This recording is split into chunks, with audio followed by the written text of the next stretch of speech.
세 번째 시간을 시작하도록 하겠습니다. 사실 이상전압 부분이 좀 설명하다 보면 더 깊은 시간이 필요합니다. 근데 이제 하루 만에 이걸 설명드리다 보니까 앞에 좀 많은 부분을 설명드리다 보니까 좀 시간이 많이 좀 소요가 됐는데요. 뒷부분도 그 앞에서 설명드렸던 그런 내용들을 보고 좀 이해하실 수 있는 부분이 있기 때문에 그런 부분은 좀 생략을 하도록 하겠습니다.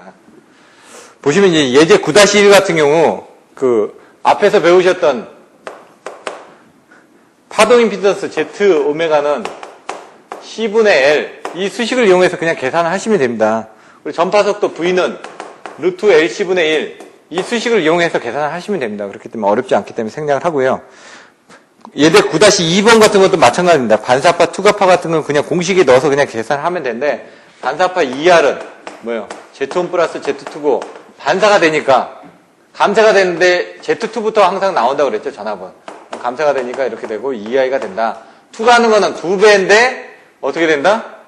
전압이 된다. 그래서 이 내용을 알고 계시면은 푸실 수 있는 부분이기 때문에 이런 것들은 생략을 하도록 하겠습니다. 예제 9-3 같은 것도 똑같이 넣어서 하시면 됩니다. 근데 쉽게 보시면 이제 전류 부분에 대한 것들. 근데 여기서는 예제 9-3하고 9-4의 차이점은 9-3은 하나, 둘, 셋 부분이 여기가 종단이 접지가 되어 있는데 접지가 되어 있는 부분이 똑같은 저항 Z인데 한 선에만 이게 들어오는 겁니다. 이걸 등가 회로로 그리게 되면 한 선만 들어오는데 하나, 둘, 세 개가 똑같이 병렬로 연결되어 있다는 얘기죠. 하나, 둘, 셋 해가지고 병렬로 연결되어 있는데 이 전류 부분에 대한 것들을 이 지점에 전압이 어떻게 걸려 있느냐 이걸 계산하는 것 뿐입니다. 그래서 요거는 그냥 아까 이것처럼 여기가 Z1이라면 이 Z2가 3분의 1 Z가 되는 거. 그 차이밖에 없습니다. 그래서 전류에 대한 투가파는 항상 첫 번째라고 그랬어요. 두 배의 첫 번째 전압이 이제 들어올 때 여기에 대한 임피던스 부분에 대한 비율은 Z1 부분은 Z가 되고 Z2 부분은 3분의 1 Z가 되겠죠. 그 부분을 넣어가지고 그냥 계산한 것 뿐입니다. 그래서 이것도 그냥 한번 보시면 됩니다. 근데 결론은 여기 부분이 0.5배 정도의 전압이 걸린다. 이런 정도만 알고 계시면 되고요. 예제 9-4에서는 요거하고 똑같은데 얘는 중성점이 여기는 아까 배우셨던 것처럼 접지가 돼 있을 때 여기는 개방이 돼 있을 때인데 지금 종단이 개방돼 있을 때하고 접지가 돼 있을 텐데 얘 접지가 돼 있는데 뭐로? 저항으로 접지가 돼 있다는 얘기입니다. 그래서 그 저항을 이렇게 임피던스 회로를 했다면 얘는 개방돼 있을 때 부분이니까 얘하고 얘는 차이가 있습니다. 예제 9-4 부분을 보면 한 선에만 충격파를 인가했을 때 첫 번째, 두 번째는 두 선을 인가했을 때 이렇게 두 번째, 세 번째는 하나, 둘, 셋, 세 선을 다 인가했을 때 이렇게 세 번째 해가지고 하나, 둘, 세 개로 해가지고 나눠져서 이렇게 계산하는 것 뿐입니다.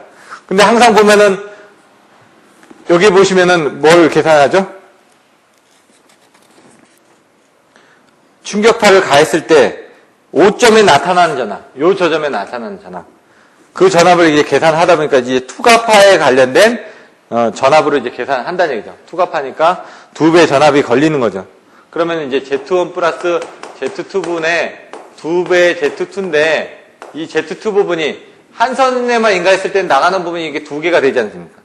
두 선에 인가했을 때 나가는 부분이 하나가 되고 그 부분을 넣어가지고 계산해보면 되는데 얘는 이제 법칙이 있습니다. 첫 번째, 두 번째, 세 번째에 따라서 값을 계산해보면 얘는 3분의 2가 나오고요. 얘는 3분의 4가 나오고 얘는 3분의 6이 나옵니다. 나중에 이렇게도 외우시면 됩니다. 하나 인가했을 때 3분의 2, 두 개 인가했을 때 3분의 4, 세 개 인가하면 3분의 6. 3분의 6은 결과적으로 2배의 2가 되죠. 결론이 그렇게 나와 있는 겁니다, 지금. 근데 이제 그 과정에서 하는 부분은 이 수식에다가 이 값을 넣어서 계산만 하시면 됩니다.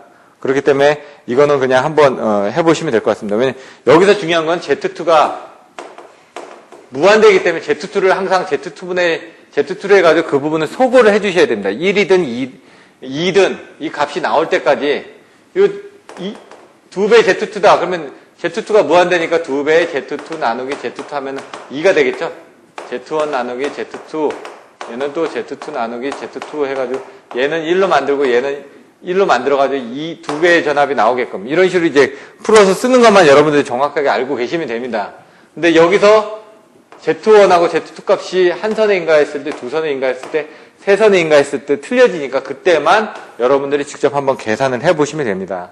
그 앞에서 설명드렸던 거 가지고 여러분들이 한번 직접 풀어보셔야 되니까 여기는 설명을 생략을 하고요. 대략적인 개념들만 가지고 설명을 드렸습니다. 이게 이상전압 방지 대책. 이상전압 방지 대책은 뭐라고요? 피레기입니다. 그 피레기 부분에 대해서 이제 계속 살펴보도록 하겠습니다. 피레기 부분은 중요하고요. 이번 시험에서도 다시 나올 수가 있습니다. 왜냐면 저번 시험에 두 문제가 나왔다고 해서 이번 시험에 안 나온다는 건 없고요. 다른 유형의 문제가 나올 수가 있기 때문에 여기서는 이제 피레기가 기기를 어떻게 보호하고 그 다음에 피레기에 대한 제한 전압이 어떻게 되고 그 피레기에 대한 그 각각 그 구비 조건이라든가 특성이라든가 그리고 설치 장소는 어떻게 되는지 그런 내용들에 대해서 살펴보도록 하겠습니다. 이상전압 방지 대책.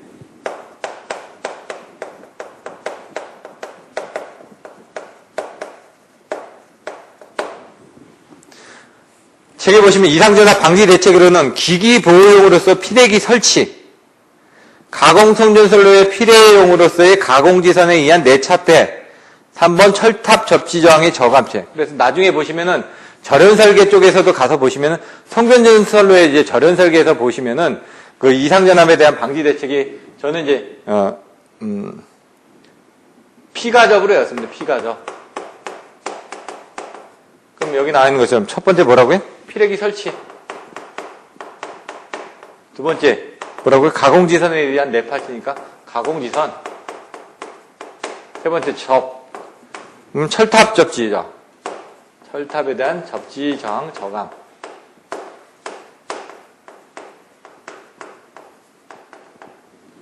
피가접으로 외워가지고 이렇게 했다는 얘기죠. 그래서 여러분들이 그런 키워드를 이제 알고 계시면 됩니다. 이상전압, 피레기 설치하면은 이상전압에 들어왔을 때 피레기에서 방전을 시키죠, 이렇게. 그리고 아까 가공지선이시면 직경내 같은 게 왔을 때 이걸 분류를 해가지고 철탑을 해서 대지로 방전을 시키죠. 대지로 방전시킬 때 이 철탑각의 접지저항이 크게 되면 어떻게 돼요? 역선락이 일어나죠. 애자를 통해서. 전력선으로. 그래서 그걸 방지하기 위해서 여기에다 이제 나중에 보시면은 매설지선을 깔아가지고 매설지선이라는 게 이렇게 대각선의 방향으로 이렇게 접지선을 본딩을 하는 겁니다. 밑으로. 왜냐면 철탑에 있는 위치가 땅만 있는 게 아니라 안방 같은 데도 있기 때문에. 저 산 위에도 있을 거 아닙니까? 산 같은 데 위에도 올라가다 보면 접지정이 잘 안 나오겠죠. 그럼 어떻게 했냐? 이렇게 매설지선을 깔고 매설지선의 끝에다가 침상접지봉이라고 이런 식으로 돼 있는, 그러니까 접지봉이 이렇게 돼 있는데요. 여기에 뾰족뾰족 튀어나온 것들을 많이 달아가지고 도깨비 방망이처럼. 그러면은 접지 면적이 늘어날 거 아닙니까? 그럼 접지장을 더 줄여줄 수가 있겠죠. 그런 이제 침상 접지봉 같은 걸 달아가지고 접지장을 저감하고, 아니면 여기다 접지장 저감제를 이렇게 묶기도 합니다. 같이. 그런 내용들이 또 나옵니다. 피레기에 대한 기기보호. 피레기는 뭐로 이루어져 있다? 특성 요소하고 직렬 갭으로 이루어져 있다. 갭이 있는 타입이 갭 타입이고요. 갭이 없으면 갭 리스 타입이라는 얘기입니다, 지금. 그러면 이제 특성 요소가 어떤 건지는 이 뒤에 또 나와 있습니다. ZNO가 있고 SIC가 있는데, 여기서는, ZNO에 대한 피레기 특성에서 나와 있으니까 그 부분을 잠깐 살펴보시면 될 것 같고요. 지금 여기서는 어떻게 되는지, 어떤 역할을 하게 되는지를 피레기가, 그런 부분이 그림으로 그려져 있습니다. 그래서 나중에 그림을 그리실 때도 여기는 변압기를 이렇게 그렸습니다. 직렬 갭이니까 갭이 이렇게 직렬로 딱 떨어져 있다는 얘기죠. 여기 특성 요소가 있고요. 갭은 떨어져 있으니까 어느 정도의 전압이 걸리면 갭이 붙는다는 얘기입니다. 전압이 붙으면 갭이 붙어가지고 특성 요소에 대해서 그 전류를 이제 제한을 해주는 거죠. 예? 근데 이제 지파가 이렇게 치고 들어온다는 얘기죠. 그림을 보시면. 이제 송전선 쪽이고 이쪽은 그 수용가 쪽에, 변전소 쪽에 대한 부분인데, 이게 치고 들어왔다가 어떻게 된다고요? 얘가 갔다가 다시 반사했다가 이렇게 반사하고, 이게 왕복 진동을 한다고 그랬죠? 그래서 이 피레기를 설치를 할 때 이 변압기에 최대한 가깝게 설치를 해야 된다라고 이제 설명을 했습니다. 그 내용이 나와 있는 겁니다. 피레기의 기능은 다음과 같다. 373페이지. 이상전압이 뇌습해서 피레기의 단자 전압이 어느 일정 값 이상으로 올라가면 여기 단자전압이 어느 일정 값 이상으로 올라가면 즉시 방전해가지고 여기 올라오는 부분을 밑으로 떨어뜨린다 이거죠. 전압 상승을 억제한다. 근데 이상전압이 없어져서 단자전압이 어느 일정 값 이하가 되면 또 이 단자전압, 이 문이 열렸던 게 다시 닫힌다는 얘기죠. 그래서 원래 송전 상태로 다시 가게 된다. 이런 내용들이 나와 있고요. 피레기 단자 간에, 요 단자 간에, 갭 안에 충격 단자라는 게 여기가 될 수도 있고요. 근데 여기는 이제 갭으로 분류가 되어 있기 때문에 그런 부분으로 보시면 될 것 같고요.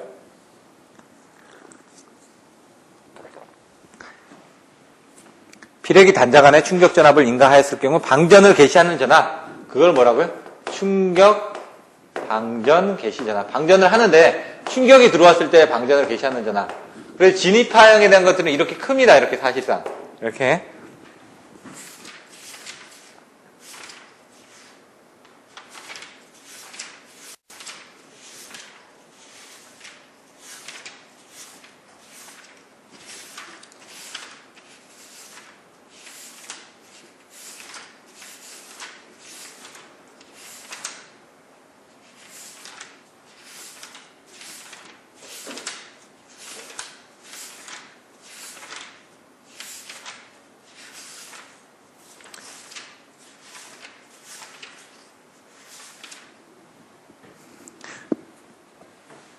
이렇게 큰데 그 부분을 이제 방전하기 위한 부분이 충격 방전 개시 전압이라고 아까 설명을 드렸고요.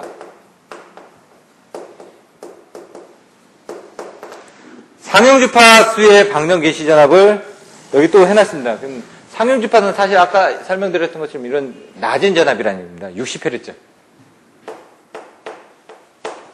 얘도 충격파도 60Hz죠. 근데 이게 과도가 될 수도 있고요. 그거는 모릅니다. 상황에 따라서. 예? 근데 여기 요 상용주파에서는 또 얘가 방전이 일어나면 안 되지 않습니까? 상용주파가 들어왔을 때 방전이 일어난다는 건 지락이 일어난다는 얘기거든요. 그래서 안 되니까 그거보다는 더 높아야 된다는 얘기입니다. 그 비율을 몇 배 정도 했다? 1.5배 정도 했다. 그래서 이거를 상용주파 방전 개시 전압. 얘를 너무 높일 수는 없으니까 여유를 줘가지고 상용주파 방전 개시 전압을 넣고, 이 충격 방전 개시 전압은 낮으면 낮출수록 좋겠죠. 왜냐? 이만큼은 충격이 되는 요 지점만큼의 데미지를 먹으니까.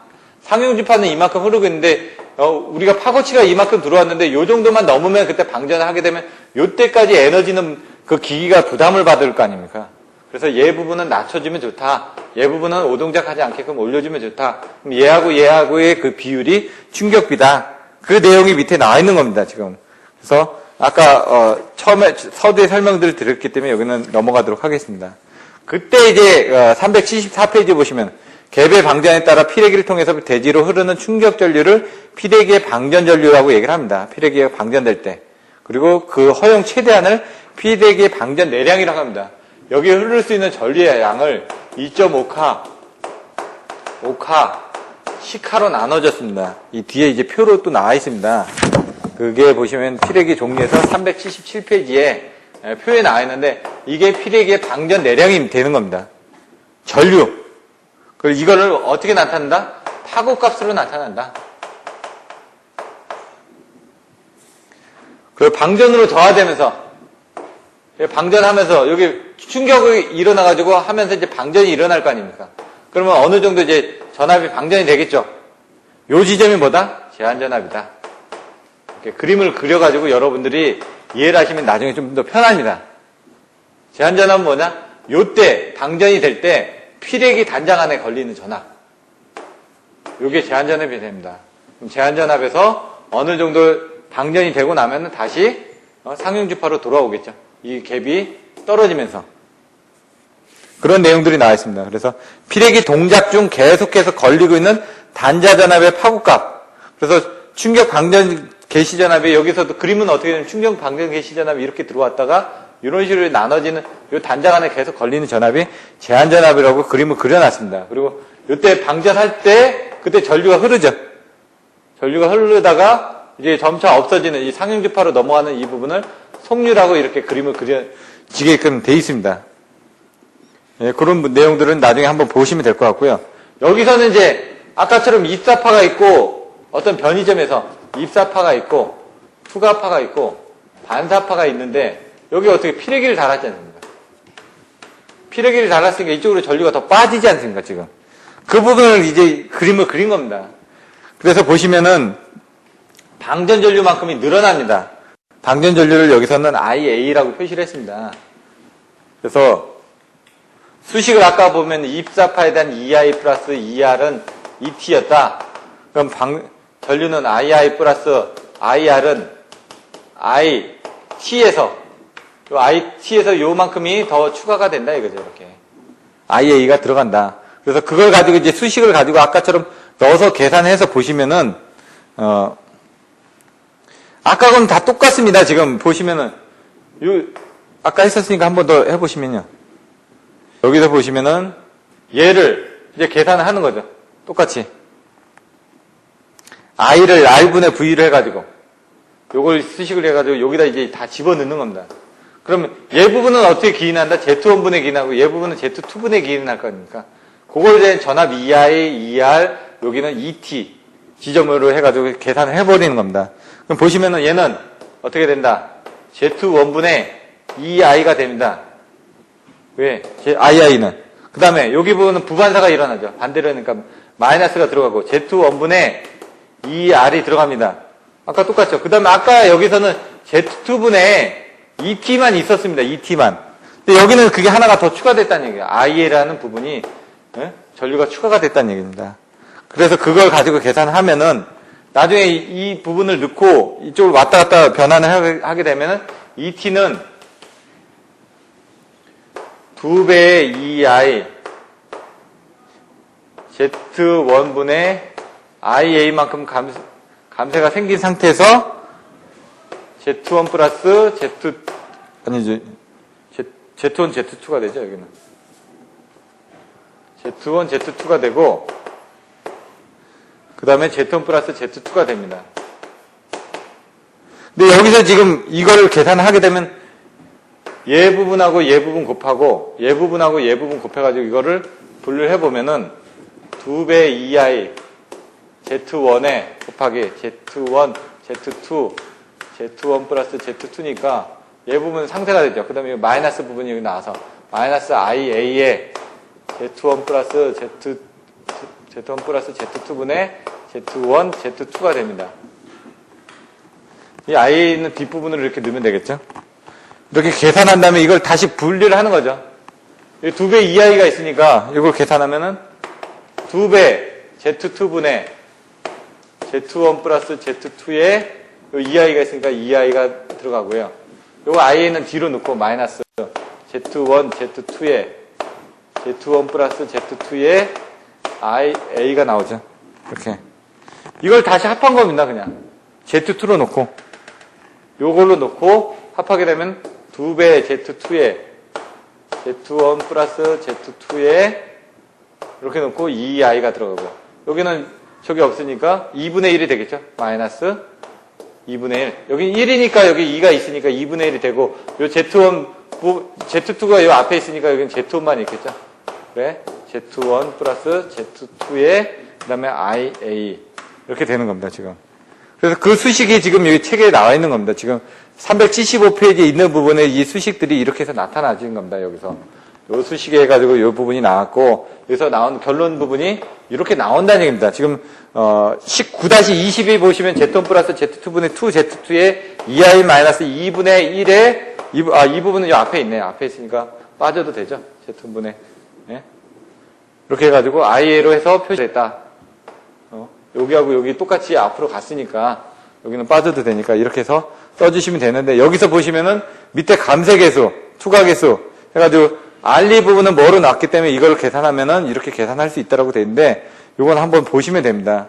19-20 부분은 밑에서 RE하고 이게 정의가 됐기 때문에 그걸 넣게 되면은 9-20의 맨 밑에 있는 수식이 E-2분의 1의 추가계수에다가 Z1의 IA가 됩니다. 그거는 Z1 플러스 Z2 이 부분을 뭐라고 넣었다고요? 여기선 RE로 넣었다고 그랬거든요. RE 부분이니까 그게 그대로 이렇게 가면 되는 겁니다. 요게 또 2라고 되어 있으니까 EI를 바깥으로 넣어가지고 계산하면 되는 거고요. 요건 수식에 넣어서 그냥 계산하시면 되니까 어려운 게 없을 것 같습니다. 여기서 보시면은,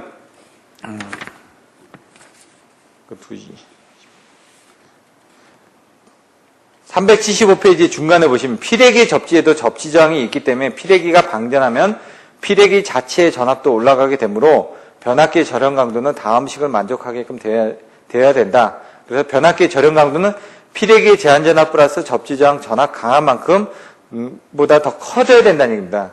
나중에 이제 절연력 쪽으로 가서 보시면은 860, 750, 650, 460 나오죠.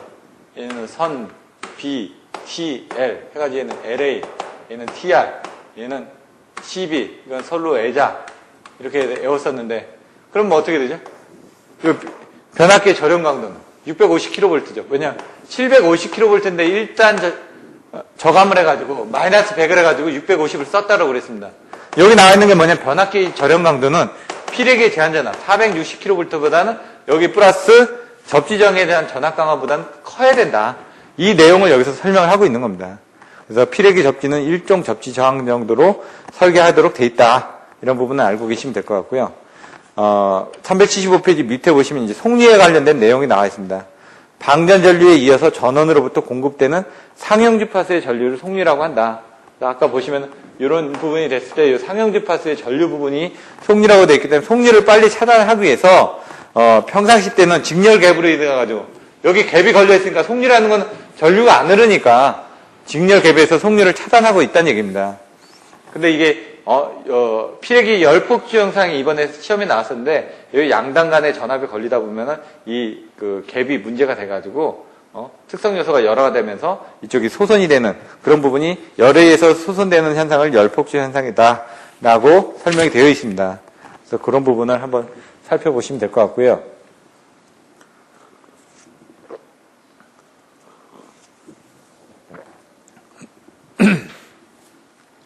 페이지 376페이지 메뉴에 보시면 피레기 단자에 인가되는 상형 주파수의 전압이 높으면 속류가 너무 커서 차단 불능이 된다. 전압이 너무 크다 보니까 속류가 흘렀을 때 이 갭이 차단을 못 해준다는 얘기죠. 전압이 너무 크니까. 그래서 속류를 끊을 수 있는 최고의 교류 전압을 피레기 정적 전압이라고 얘기를 합니다. 그래서 그걸 이제 통상 시료값이라고 얘기하고요.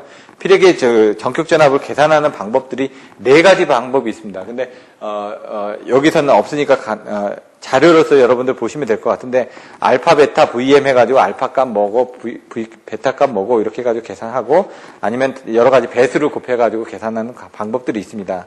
근데 통상적으로 피레기에 대한 정격 전압은 IC 기준에서는 6으로 나눈 값으로 이제 계산하게 됩니다. 근데 예제 9-5에 피레기 정격 전압이 나와 있습니다. 그래서 거기 가서 다시 한번 살펴보도록 하고요.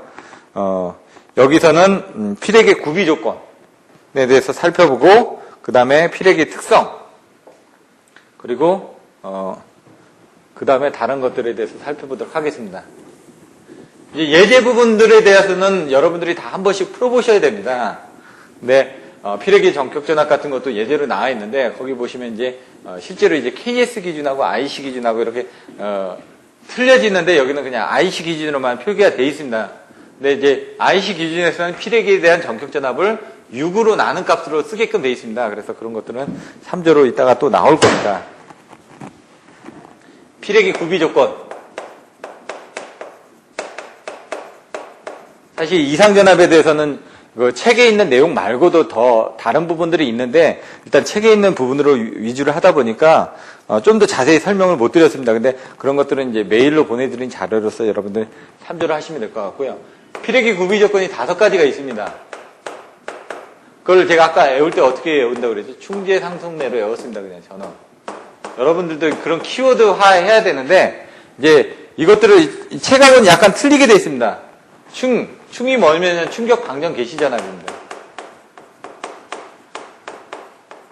얘는 높으면 좋은지 낮으면 좋은지 아까 그 그림을 보시면 생각이 나죠. 이렇게 진입파가 들어왔을 때 충격 방전 개시 전압은 낮으면 낮을수록 좋다고 그랬으니까 얘는 낮으면 낮을수록 좋은 겁니다. 그리고 상형주파 요거는 뭐죠? 제한 전압. 여기서 또 떨어뜨려야 되니까 피레기 단자 간에 걸리는 피레기가 방전할 때 피레기 단자 간에 걸리는 전압이 제한 전압이라고 그랬으니까 이 제한 전압도 낮아야 되겠죠. 그리고 상형주파 방전 개시 전압은 상형주파보다 1.5배 정도 커야 된다고 그랬지 않습니까? 상형주파 방전 개시 전압이 클 것. 얘는 1.5배 이상. 그리고 속류 차단 능력. 아까 피레기 전격 전압하고 속류하고 밀접한 관계가 있다고 설명해 드렸죠. 그리고 내구성이 있어야 되죠. 그래서 일단 애자에 설치되어 있는 그런 피레기들 말고 폴리머 애자 타입으로 돼가지고 돼 있는 그런 피레기 타입들도 있고요. 갭 타입이 있고 갭 리스 타입이 있고 이런 것들이 다 틀려집니다. 그래서 그런 것들도 여러분들이 살펴보셔야 될 것 같습니다. 근데 밑에 보시면은 피레기가 설비의 보호 효과를 충분히 발휘하기 위해서는 변압기 단자에서 되도록 가까운 거리에 설치를 해야 되는데 대략 50m 이내로 하는 것이 좋다라고 되어 있습니다. 근데 그건 전압별로 조금씩 틀려집니다. 그래서 345, 154, 66, 22.9kV 별로 이제 설치하는 설치 이격 거리는 이건 전압이고 피레기 설치점은 얘는 85m, 얘는 65m, 얘는 45m, 얘는 20m. 요건 이제 계산해서 보시면 된다. 아까처럼 그림이 어떻게 그려졌죠? 변압기가 이렇게 그려졌죠? 그럼 여기 피레기가 있는데 전압파가 이렇게 치고 들어오면 어떻게 된다고요? 처음에 이렇게 왔다. 두 번째 이렇게 갔다. 세 번째 또 이렇게 왕복 진동을 하는데 이 거리가 짧을수록 좋다고 말씀드렸는데 뒤에 또 나옵니다. 이거는 ET는 EA 플러스 V분의 2SL. 이건 전파속도, 이건 파도준도, 이건 거리. 속도로 지금 나눠지고 있고요. 그 다음에 얘는 파도준도. 얼마나 큰 게 들어오느냐. 얘는 여기 왔다 갔다 하는 그 거리가 얼마나 되느냐. 그래서 이 거리에 비례하기 때문에 이 거리가 짧을수록 좋다는 얘기입니다. 그 부분에 대한 거리들을 이와 같이 제한을 하고 있다는 것들을 여러분들이 알고 표에서 써주시면 됩니다. 그런 내용들이 나와 있고요. 그다음에 페이지 377페이지에 보시면은 규격별에 가지고 피레기의 방전, 내량 아까 나왔었죠? 2.5카, 5카, 10카인데 그게 어느 별로 틀려진지. 피레기 특성입니다. 피레기 특성을 보시면은 이렇게 돼 있는 이런 특성이 있고요. 이렇게 돼 있는 특성이 있습니다. 요거는 SiC 산화규현이고 얘는 산화아연 ZNO 특성입니다. 얘는 전류가 될 거고요. 얘는 전압이 되겠습니다. 이러면 특성 요소의 전압전류 특성입니다. ZNO 소자 같은 경우는 전압이 어느 정도 이상이 돼야지만 그때 이렇게 전류가 흘러간다는 얘기입니다. 전압. 근데 얘는 어떻게 되죠? 전압이 낮아도 전류가 흐르죠. 전압이 낮아도 전류가 흐르고 이런 SiC 소자 같은 경우는 이런 특성 요소 때문에 어느 정도 전압이 낮은 상태도 전류가 흐를 수가 있다는 얘기죠. 그래서 이상적인 특성 요소는 어떻게 된다? 이렇게 쭉 가면 좋죠. 일직선이 되면 되는데 이런 것들이 어느 정도 가다가 이렇게 될 거라는 얘기입니다. 그래서 산화아연형을 가장 많이 사용을 한다. 그래서 여기 보시면은 377페이지 중간에 보시면 산화아연을 주성분을 하는 피레기가 개발되었고 산화아연의 특성 요소에서는 그림의 전압 V0 이하에서는 거의 전류가 흐르지 않기 때문에 선로의 교류 전압의 최대 순식값을 이 전압값보다 낮은 값에다 두면은 전류가 안 흐른다는 얘기입니다. 그래서 속류를 차단할 필요도 없어진다. 이렇게 됩니다. 그래서 ZNO 피레기에서는 그림 6-12에 나타나는 것처럼 직렬 갭을 생략해서 사용하고 있기 때문에 갭 리스 피레기라고 사용한다. 근데 이 SiC 같은 경우는 이런 부분에 특성 요소가 있기 때문에 직렬 갭이 필요한 겁니다. 그래서 아까 그 그림에 보시면은 피레기 구조가 이렇게 돼 있다. 그러면 Z 타입은 이게 다 특성 요소입니다. 특성 요소로 견딜 수가 있으니까 전압을 얘가 견디길 수 있기 때문에. 근데 SiC 같은 경우는 어떻게 되냐면 특성 요소가 여기 달려 있다. 특성 요소 먼저 있지 않고 여기 이제 갭이 있어야 되겠죠. 여기 직렬 갭이 있고 그다음에 여기 콘덴서 성분이 있고 여기 리액터 성분이 있고 이렇게 해서 이런 직렬 갭을 둬가지고 여기서 끊어줘야죠. 안 그러면 이 SiC 성분이 이런 전류 특성을 가지기 때문에 직렬 갭에서 어느 정도 커버를 해주지 않으면 계속 전류가 흐른다는 얘기입니다. 그래서 그런 부분이 있다라는 걸 여러분들 그림으로 비교가 돼 있습니다. 그래서 나와있고 378페이지 맨 위에 보시면 피레기는 피보호기기의 절연 강도를 낮출 수 있는 특성과 속류 차단 능력을 지지지 않으면 안 된다. 이것을 피레기 동작 책무라고 한다. 피레기 동작 책무는요. 뭐라고요? 절연 강도를 낮추고 속류 차단 능력을 있어야 된다. 이게 동작 책무란 얘기입니다. 이런 부분을 보시면 되고요. 피레기 설치 장소 앞에서 설명드렸습니다. 85, 65, 45, 20m인데 이게 왔다 갔다 하면서 하는 부분을 이 ZNO 피레기에서 이제 뇌전압이 어떻게 됐는지를 보시면 되는데 한번 읽어드리고 수식으로 계산된 결과들을 한번 보도록 하겠습니다.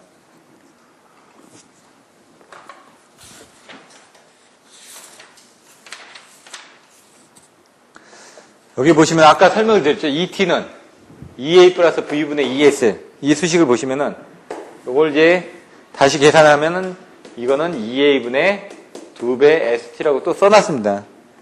S는 피레기의 제한 전압이고요. 양단에 걸리는 방전을 시작할 때 이 양단에 걸리는 전압. 이 양단에 걸리는 전압이라는 결국 변압기에도 걸리는 전압이라는 얘기입니다. 변압기가 접지가 돼 있다 그러면은 변압기의 요기 구간을 통해서 요 전압이나 요 전압이나 거의 비슷하게 걸릴 거 아닙니까? 그래서 요 전압보다는 물론 이제 차이는 있겠지만은 그 부분을 얘기하는 겁니다. 파도 진도는 아까처럼 어떤 큰 크기를 얘기하는 거고요. 거리 얘기하고 전파속도 얘기하고요.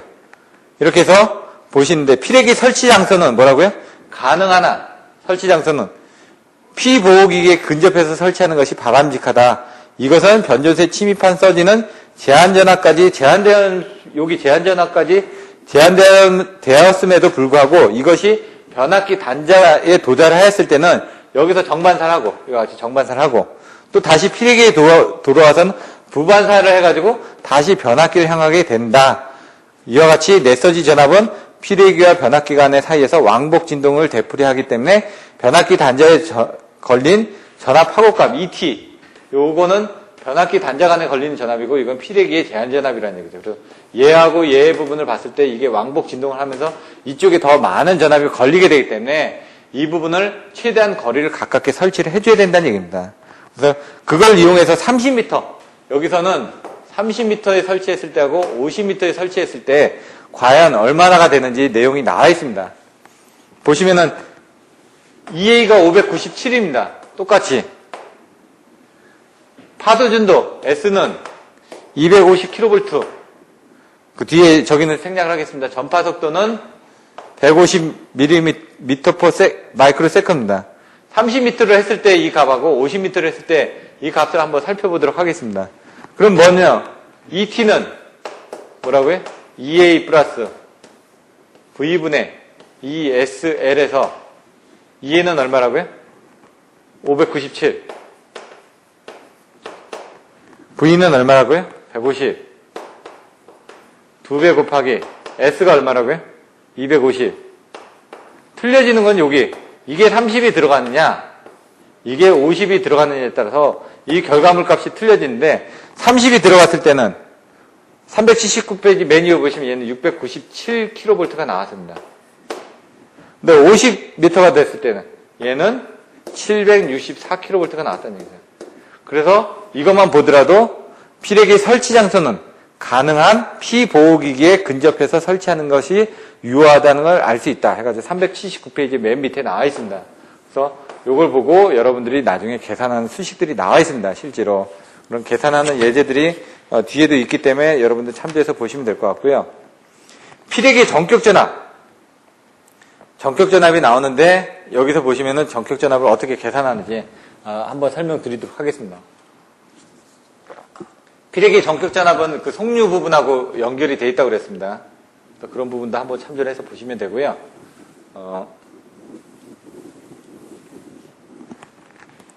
전격전압.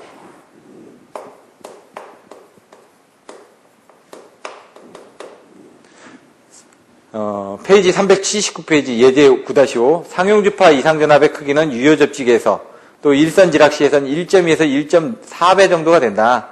이제 접지개수에 따라서 틀려진다는 얘기입니다. 3, 4, 5kV는 뭐라고요?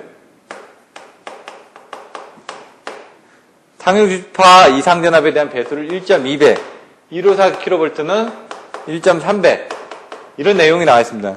그럼 이걸 이제 전격전압을 계산할 때는 3, 4, 5kV를 먼저 보시면 345kV에서는 이걸 루트 3 전격 전압으로 계산해야 되니까 345가 아닌 362로 3451 때 1541 때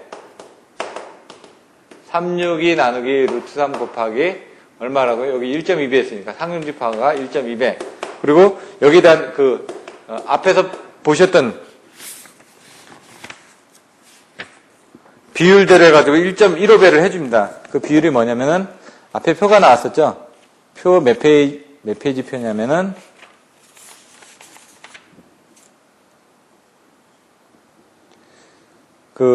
359페이지 보시면은 나와 있는 그 표에 있는 피레기 정적 전압 계산할 때 1.15배는 저기네요. 그걸 해서 계산을 해주시면 됩니다. 1.15를 한 다음에 계산하면 얘가 288kV가 나옵니다. 얘는 154 부분은 169로 계산하니까 170이나 169이기 때문에 정확하게 계산하면 169인데 저희들이 이제 보통 계산할 때 170kV로 계산하죠. 이렇게 계산해서 이거는 1.3배니까 1.3배를 곱한 다음에 1.15배를 해주면 여유를 가가지고 계산하면은 얘가 144가 나올 겁니다. 근데 이 부분을 144kV를 원래 이 전격 전압배대로 나눠줘야 되지 않습니까? 요거에 대해서 얼마만큼 돼 있는지를 보고자 하는 게 이제 몇 프로 피레기입니다, 여기서. 요걸 362kV로 나눠주면은 계산하면 한 0.79 정도가 나옵니다. 그래서 얘는 전격 전압에 대해서 한 80% 정도의 피레기다. 얘는 또 169로 해가지고 계산하게 되면은 얘는 딱 나오는 게 0.8하고 나옵니다. 얘는 85% 피레기다.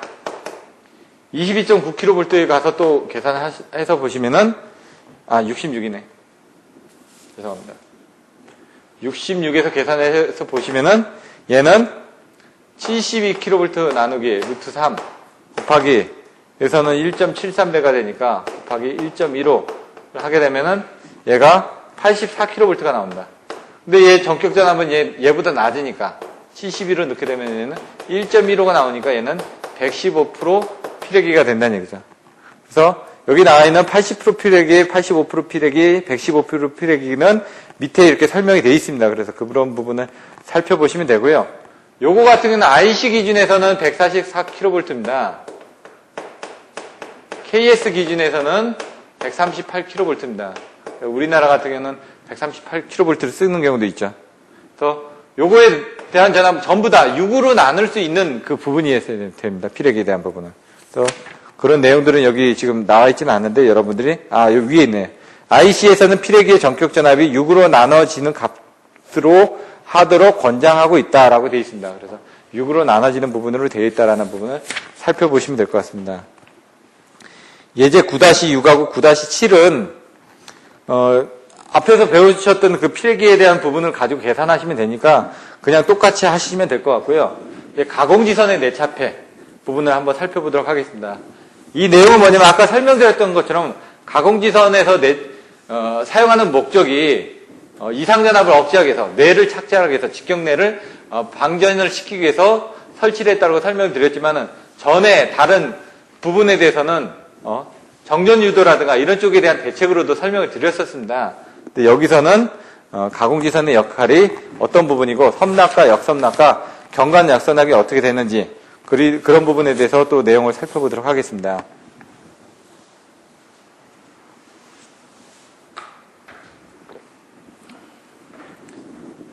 가공지선 내차폐 내용을 보시면 페이지 381페이지 송전선의 내격에 대한 차폐용으로서 송전선의 전선 상부에 이것과 평형으로 전선을 따로 가선하여 각 철탑에서 접지시킨 가공지선을 사용하고 있다는 얘기입니다. 뭐에 대한 차폐용? 내격 차폐용. 가공지선은 차폐용으로 사용을 하고 있다. 근데 차폐 효과를 높이기 위해서 도전성이 높은 전선을 사용하고 있다는 얘기입니다. 왜냐하면 그전엔 강선이나 강심 알루미늄선을 썼었는데 왜냐면 ACS하고 똑같은 걸 썼었는데 차폐 효과를 높이기 위해서 더 도전성이 좋은 구리 성분이 많이 들어간 부분을 쓴다는 얘기죠. 아니면은 다른 합금 연선을 쓴다는 얘기입니다. 가공지선을 가선하는 목적은 여기 뭐라고 되어 있죠? 가공지선 가선 목적 1. 뇌에 대한 차폐. 뇌 차폐가 우선이라는 얘기입니다, 여기서. 그 다음에 진행파의 감쇄.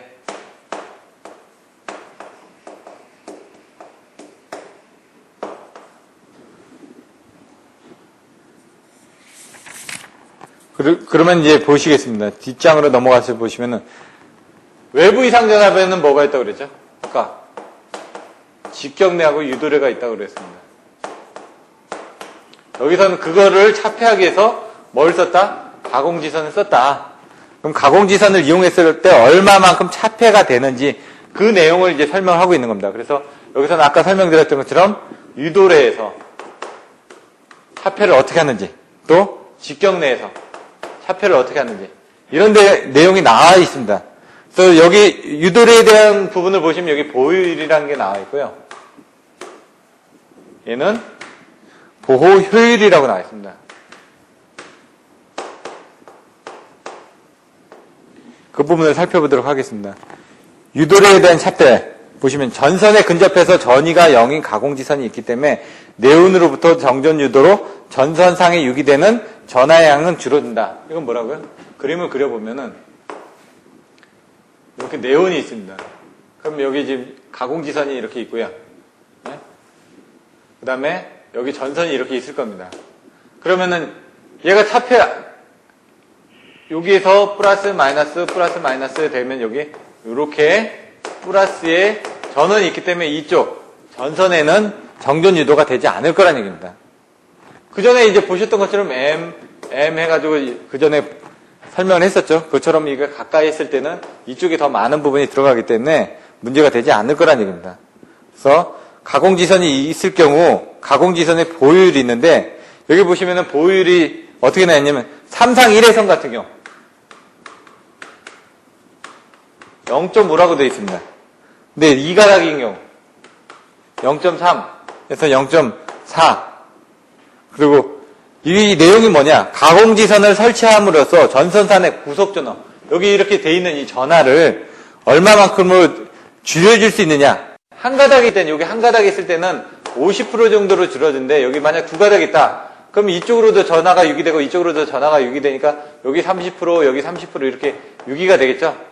그래서 두 가닥이 있을 때는 0.3% 정도로 전하량을 줄여줄 수가 있다. 그래서 그거에 따라서 유도례에 대해서 전하량이 작으니까 크기가 작겠죠. 그런 부분에 대해서 설명을 하고 있는 겁니다. 그래서 여기서는 보효율이 작을수록 좋은 겁니다. 수치가. 왜? 여기 있는 전하량의 크기를 보효율로서 표시를 했기 때문에. 근데 직경내에서 가서는 보효율이라고 되어 있습니다.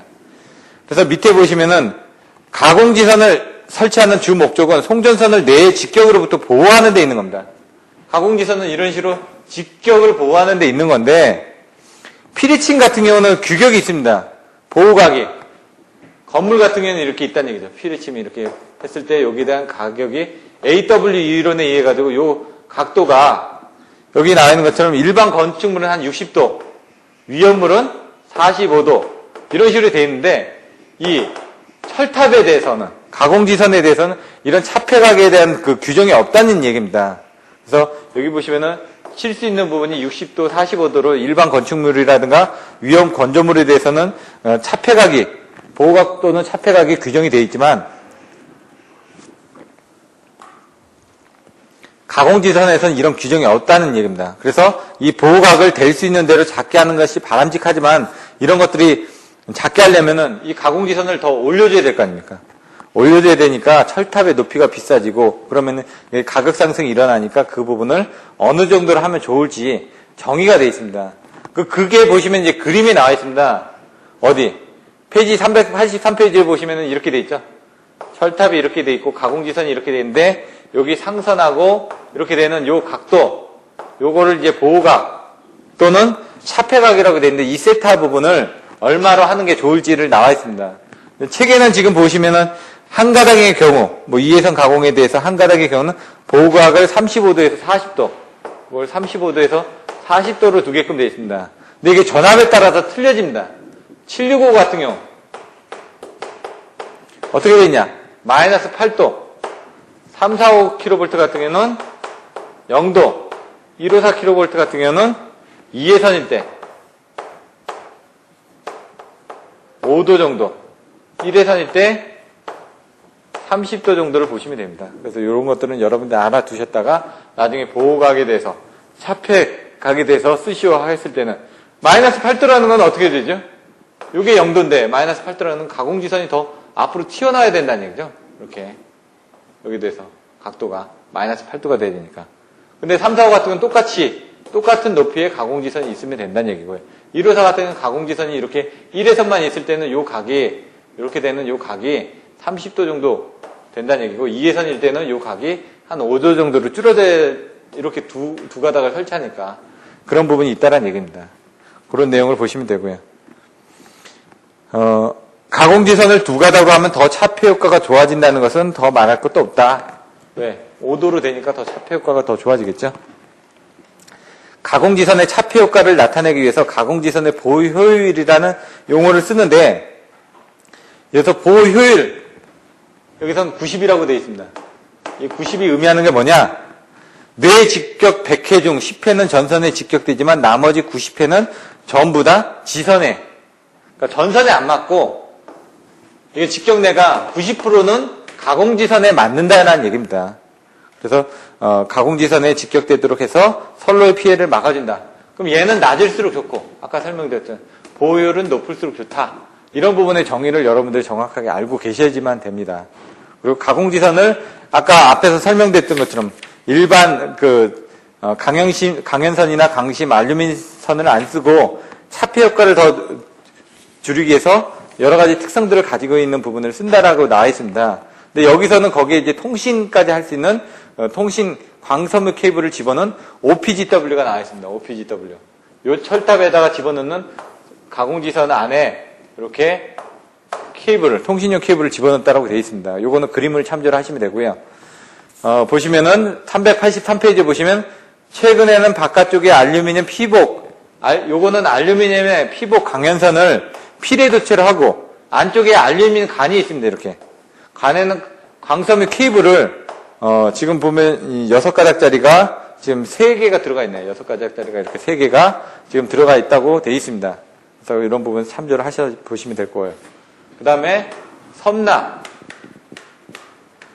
역섬낙, 경관 역섬낙에 대해서 설명을 드릴 겁니다. 아까도 설명드렸지만 다시 한번 설명드리면요. 그림으로 여러분들이 보시면 됩니다. 페이지 383페이지 맨 밑에 보시면 직격 넷서지 전압이라고 얘기를 합니다. 직격으로 받았기 때문에 그걸 진행파로서 진행돼서 선로상을 전파하여 애자의 절연을 파괴해서 불꽃 방전을 일으킨다. 이게 애자의 섬낙이라는 얘기죠. 그건 뭐냐? 직격으로 친다. 뇌의 직격을 해서 그림을 그려보시면 이렇게 해가지고 뇌가 직격으로 쳐가지고 그걸 타고 와가지고 뭐라고요? 선로상을 전파해가지고 철탑 설치 개소에 일어나면은 여기서 애자의 절연을 파괴해가지고 애자의 절연을 파괴해서 이렇게 절연을 파괴해서 불꽃 방전을 일으키는데 이걸 섬낙이라고 한다. 애자의 절연을 파괴하는 걸. 섬낙이 발생하면 선로 전류는 애자를 단락해서 아크 방전으로 된다. 이렇게 이 아크 전류는 철탑을 거쳐서 대지로 흐르게 된다. 그러니까 가공지선에 맞은 게 아니라 섬낙은 이렇게 철탑에 맞아가지고 이런 식으로 해가지고 대지로 이렇게 흐르게 되는 걸 섬낙이라고 한다. 이런 부분을 이렇게 그림을 그려주시면 되고 밑에 이렇게 됐을 때는 일선지락이 일어난다. 왜냐면 이 상선이 돼야지만 일선지락이 나겠죠. 이렇게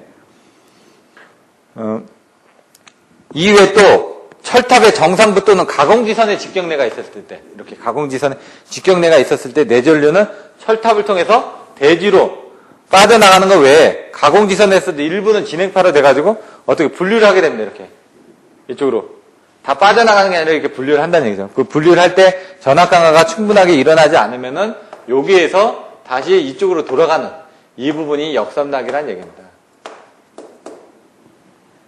그래서 내격 시에는 IR 강화 때문에 철탑 전위가 올라가고 이때 애자련에 여기는 애자련에 절연 파괴의 전압 이상으로 될 경우는 거꾸로 철탑으로부터 전선을 향해 섬낙을 일으키게 된다. 이게 철탑 측으로부터 도체를 향해서 일어나게 되는데 이걸 철탑 역섬낙이라고 한다. 이렇게 돼 있죠.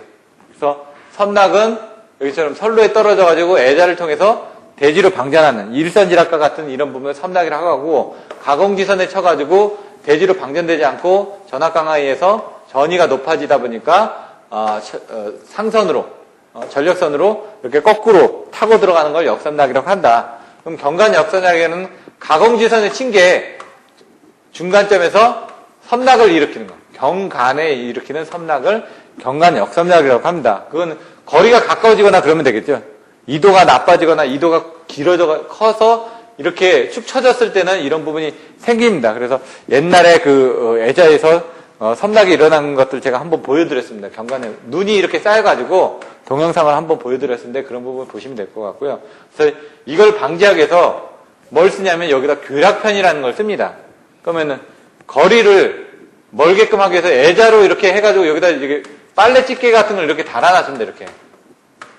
이것들도 그때 사진을 한번 보여드렸는데 얘 같은 경우는 어디 가서 보실 수 있냐면 경부고속도로 천안에서 조천을 내려가다 보면 중간에 휴게소 있는데 그 옆에도 있습니다. 그리고 유성에서 공주 쪽으로 가다 보면 공주 휴게소 앞에 거기도 이런 교락판들이 설치가 되어 있습니다. 그래서 유심히 가서 보시다 보면은 중간에 이렇게 철탑 사이에 가공지선 사이 또는 그 상과 상선 사이에 이렇게 교락판들이 설치되어 있는 걸 보실 수가 있습니다. 그리고 그 외에 수식은 한번 살펴보시면 될 것 같고요. 이런 부분을 방지하고자 경관 역섬낙을 방지하고자 어떻게 한다? 철탑 접지 저항을 작게 해줘야 된다라고 385페이지에 나와 있습니다. 접지 저항을 작게 하기 위해서 여기 접지선을 이렇게 까는데 접지선은 어떻게 까냐? 지면 밑에 30cm 밑에 한 가닥이 30에서 50m 방사상으로 몇 가닥씩 매설을 하고 있다. 이걸 뭐라고 그런다? 매설지선이라고 한다. 매설지선으로도 접지정이 안 나올 때는 여기 접지정 저감대를 묶고요. 여기다 침상 접지봉 같은 거를 달아 넣습니다. 근데 여기는 그런 내용은 안 나와 있지만 나중에 여러분들이 답안지를 쓰실 때 참고를 하시면 될 것 같습니다.